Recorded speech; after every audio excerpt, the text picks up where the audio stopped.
जमाल रमीरात के 2 बजे का वक्त था। शाहिद की नज़र एक दुकान पे पड़ी जहां वो मुलाजिम था। दुकान की शटर जरा ऊपर अंदर मद्धम हो रही थी, रोशनी भी नज़र आ रही थी। शायद टार्चों की थी। इसने मोटरसाइकिल रोकी और शायद को ये बात समझ में ज़्यादा देर नहीं लगी कि दुकान में चोरी वारदात हो रही है। इस वक्त वो अपनी एक दोस्त की शादी में तकरीबी से वापसी आ रहा। उसने मोटरसाइकिल एक तरफ खड़ी की और धीमे कदमों से दुकान के करीब पहुंचा। दुकान के बाहर एक वैन खड़ी थी जो चोरी किया जाने वाला सामान के लिए जाने के लिए लाई गई थी। वो आड़ में होकर खामोशी से अंदर झांकने लगा। अंदर चोर मौजूद थे और ये तादाद में 4 थे। इनकी आवाज़ें में से एक आवाज़ शाहिद ने पहचान ली।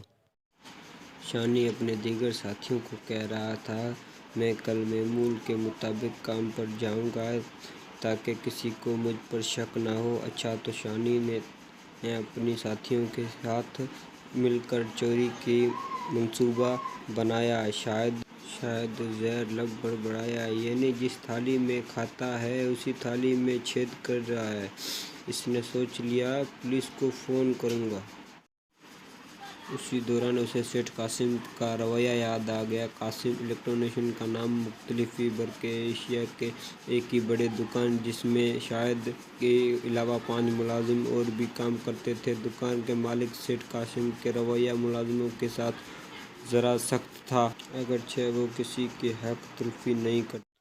शाहिद को याद आया कि ज़रा सी बात पर सेठ की झड़क देता है। अगर कभी दुकान पर पहुंचने में थोड़ी देर हो जाए तो सबके सामने डांट देता है। इसने सोचा, अच्छा है सेठ के नुकसान ही हो, मुझे क्या, मैं क्यों इस झमेले में पड़ूं। ये सब सोचते हुए इसने मोटरसाइकिल स्टार्ट की और घर की राह ले।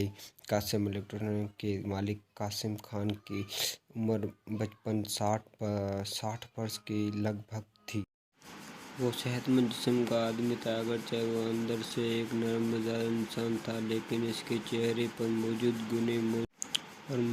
घनी मूंछें और गूंज और दार आवाज़ की वजह से इस शख्सियत की खासी अरबदार लगती थी। यही वजह थी कि इसके इर्द गिर्द लोग इसी से खासी देर रहते थे। यह अगली रोज़ चोरी की खबर हर तरफ फैल चुकी थी। चोर नकदी के लाखों रुपए की मालिकियत के सामान ले गए। पुलिस ने रिपोर्ट दर्ज करने के मुलाजिमन की तलाश शुरू कर दी गई। दुकान पर काम करने वाले मुलाजिमों से भी पूछताछ की गई, लेकिन पुलिस इस नतीजे पर नहीं उतरी। जबकि शायद सब कुछ जानते हुए भी अनजान बन रहा था। चोरी की वारदात के 2 दिन हो चुके थे। सेठ कासिम ने भी तमाम मुलाजिमों को इकट्ठा किया और उन सबको मुखातिब हुआ, तुम सब के इल्म में ही मेरी दुकान में वारदात हुई है। इस हादसे ने मुझे परेशान कर दिया है। दुकान का नुकसान भी पूरा करना है।